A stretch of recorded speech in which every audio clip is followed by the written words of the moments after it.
Thank you your honour. अभी अभी आपने हिंदुस्तान के बहुत काबिल वकील मिस्टर व्योमकेश मुखर्जी को सुना।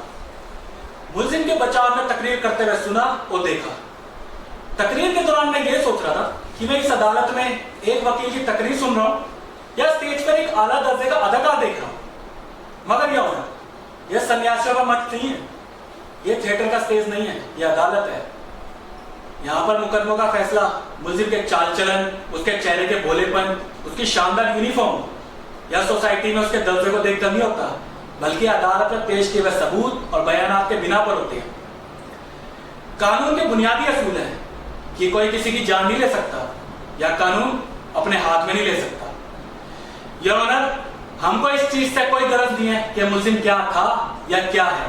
हमको सिर्फ इस चीज से गरज है कि मुलजिम ने क्या किया क्या नहीं। मेरे फाजिल दोस्त ये भी मानते हैं कि मुलजिम अपनी बीवी से गुफ्तगू करने के बाद पिस्तौल लेकर अशोक के घर की तरफ रवाना हुआ। उनका यह भी कहना है मुलजिम बातचीत के इरादे से पिस्तौल लेकर वहां गया। काबिल है गौर ऑनर, बातचीत करने के इरादे से पिस्तौल लेकर, यानी वो ये यकीन दिलाना चाहते हैं कि एक आदमी अपनी बीवी की कलम की दास्ता उसे सुनकर कलमकार के घर से बातचीत करने के इरादे से गया, वो भी पिस्तौल लेकर। और अनिल ने अशोक को जानबूझकर नहीं मारा, वो बदकिस्मती से खुद जानबूझकर मर गया, सिर्फ अपनी बदकिस्मती की वजह से। मेरे फाजिल दोस्त इस बात को भी मानते हैं कि झगड़ा हुआ था। अब अहम सवाल यह उठता है कि अगर झगड़ा हुआ था तो पिस्तौल पर किसके उंगलियों के निशान थे? फिंगरप्रिंट एक्सपर्ट की रिपोर्ट के मुताबिक पिस्तौल के ऊपर सिर्फ मुलजिम के उंगलियों के निशान हैं।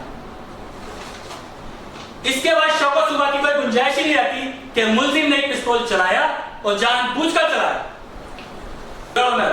आज इस देश का इंसाफ, इस देश का कानून, इस देश का विधान आजमाइश अमल है।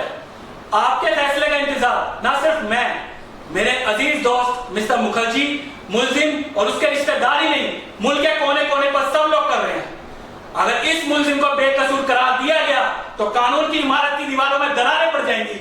आने वाली नस्लें बजाय इसके कि अपनी जान और माल की हिफाजत के लिए उस इमारत में आए, बल्कि वो उस इमारत से दूर भागेंगे। इसलिए ख्याल रखा जाए कि कानून की तारीख लिखने वाला इस मुकदमे का जिक्र करते हुए कहीं अपनी आंख नीची ना कर ले।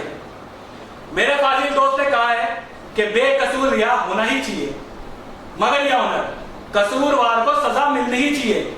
इंसाफ की इज्जत के लिए, कानून की हिफाजत के लिए कसूरवार को सजा मिलनी ही चाहिए। और अनिल कसूरवार है। That's all your honour.